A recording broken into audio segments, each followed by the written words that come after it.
asks me, what do I do for a living? Such a boring conversation. So boring. Even though I love talking about what I do for a living. But let's just break down that question.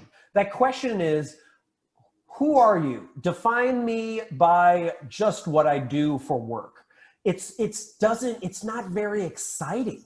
It's the same question of like, well, what do you think of the weather today? You know, like you're asking questions that are so boring and not taking risks at all. And what I want to know is what's the weirdest thing about you?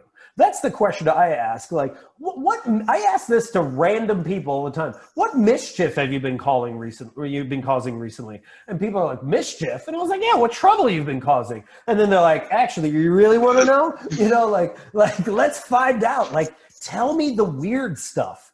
Because like when you're not willing to go to that vulnerable place, you continue to have conversations of, my girlfriend refers to it as deck talk, where you're like, hey, check out my deck. Do you like my deck? Oh, where'd you get that deck? Oh, I got it at Home Depot. And it's just like, oh, kill me now. This is the most boring conversation ever.